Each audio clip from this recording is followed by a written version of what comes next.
If you let other people decide one of these two things or both of these things, you are letting them control your life.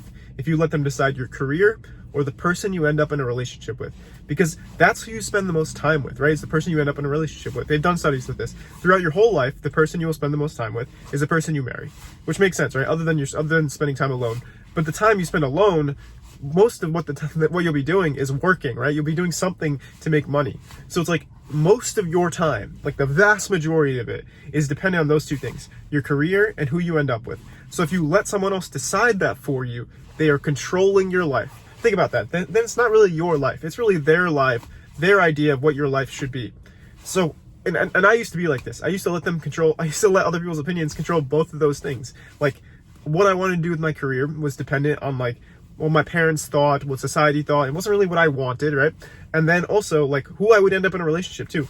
I remember back when I was in high school, I used to like be attracted to a girl. She would like me back. But if one of my friends was like, oh, she's not that cute, I would lie to myself and be like, oh, you know what? I don't like her anyway. Which is like, this is like a major thing that it seems like a small thing, but it's like who knows? Maybe you end up marrying the girl that people say you shouldn't date. So it's like, you don't want to let other people impact those two decisions. And if they are impacting either of those, then it's a big sign that like, this is something that we need to talk about.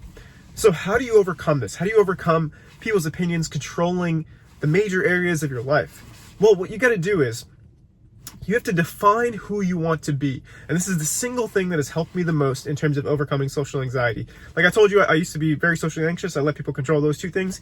But now I've done stand-up comedy. I make these videos online. So clearly I'm doing things that are dependent on other people judging me. You know what I mean? Like people will judge you if you post videos or you do stand-up. You have to be okay with people's opinions in order to do that. And it's something those are things that I truly wanted to do.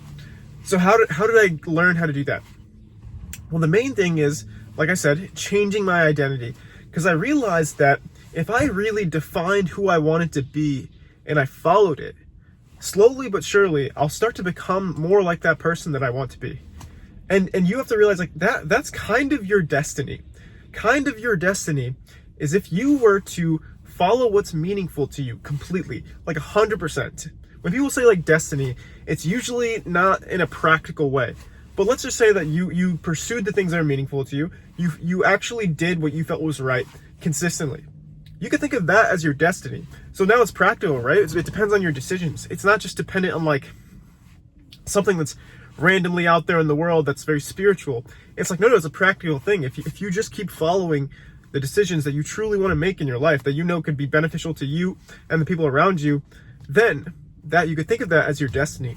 So you don't want to betray your destiny. And once you start thinking of overcoming social anxiety like this, it starts to put it in a framework that's like, you know what? No, I should prioritize this. I should prioritize living my own life. I can't let other people's opinions slow me down from doing the things that I truly want to do because I'm gonna die. You know what I mean? We're all gonna die. You want to live the life that is meaningful to you. A lot of people, when they hear this advice, they don't take action because they get really inspired, and then they don't take any action because they start to follow their feelings. They start to be in that situation where they're like, oh, okay, they're ready to post the video or sign up for the public speaking class, start the business, whatever it is that's getting outside of your comfort zone. They start to like take a step towards it, and then they feel uncomfortable, and then they're like, oh, I felt uncomfortable, so I shouldn't do it. But you don't have to follow your feelings. You could follow your vision of who you want to be. And this is another thing that really like unlocked getting over social anxiety for me, is like, I didn't have to follow my feelings. Of course I'm going to feel uncomfortable in these situations if I'm dealing with like social anxiety for so many years. Of course you're going to feel uncomfortable. It's like we built the habits to make us not feel comfortable in these situations because you can avoid them. You know, if you're avoiding situations, you'll feel uncomfortable in the situations that you avoided. But if you face them, then you start to get comfortable in those uncomfortable situations, and your comfort zone grows. And if you follow those meaningful decisions, then you can start to make steps to become the person you want to be. And there's no greater feeling than feeling like you're making progress towards the person you want to be. Because in a sense that you could think of that as like your purpose or your destiny. It's like, I hope this isn't too woo-woo or spiritual, but like, I think it's a practical thing. Like if you just, follow meaningful decisions, like do the right thing, then you can think of that as your destiny. And if you think this is too out there and you want it to be more practical, I'll give you some practical steps that can help you start by making progress towards that. Number one is you have to define who you want to be. Like really think about it. Like, okay, what kind of person do I want to be? What kind of like skills do I see myself having in the future that I want to develop? Then the second step is to minimize lying as much as possible. And I'll tell you why. It's because you can lie to yourself in situations that involve like tough decisions or doing something that takes a level of responsibility, right? So like, let's say you want to be a content creator. Yeah, maybe you could be lying to yourself and be like, oh, like, you know, I don't have the nice camera, or I'm not that good speaking on camera, or I have a stutter. You can make like a million excuses for yourself to not take action to do what you truly want to be. But if you're being honest with yourself and you're like, oh, okay, no, this is what I want to be, then you have to be like, okay, then I have to make steps to make progress towards that. So lying will impact that gut feeling and what you tell yourself in your mind. So it's like even just like lying to like other people, white lies, stuff like that. So I would try and minimize that as much as possible. And of course, like everyone lies, like I lie sometimes too.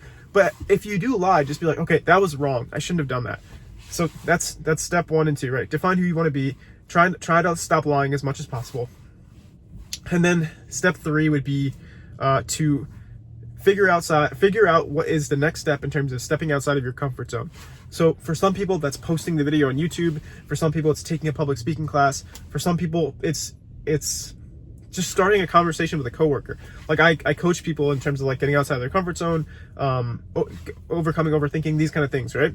And for some of my clients, it's just like starting a conversation with someone new at work, because you know, throughout our lives, like through school and work, you're kind of just put in a situation where like you don't have to start conversations with too many new people. It's like you can just talk to the people in your class or the people who sit next to you at work or you work on a project with, right? So for some people, it's like something smaller like that, like just starting a conversation with someone at work, because then you could develop that skill and then build from there, right? So you have to figure out what the next step is. There's like a little bit of glare, but hopefully this glare is not annoying. You have to figure out what the next step is for you, and then you have to be consistent in terms of putting yourself out there and growing your comfort zone. Because the more you do this, the more your comfort zone will grow, and you'll be like, oh, you know what, actually I kind of got this, and you'll move on to something bigger. And then consistently, you'll get better at overcoming this social anxiety over time. If you're having any trouble with that, I'm offering a free coaching session with a link in the description. But what you got to realize is, like, if you do those things, you define who you want to be, you don't lie to yourself, and then you consistently like make progress and step outside of your comfort zone, slowly by slowly, then you'll essentially become a lot closer to the person you want to be. And no one's ever going to be perfect. I had to move my camera because of the glare. No one's going to be perfect at this, right? It's like you just want to see yourself making progress and remind yourself, like, okay, it's never going to be perfect, and that's okay. I just need to try and make as much progress as I can and be consistent with that.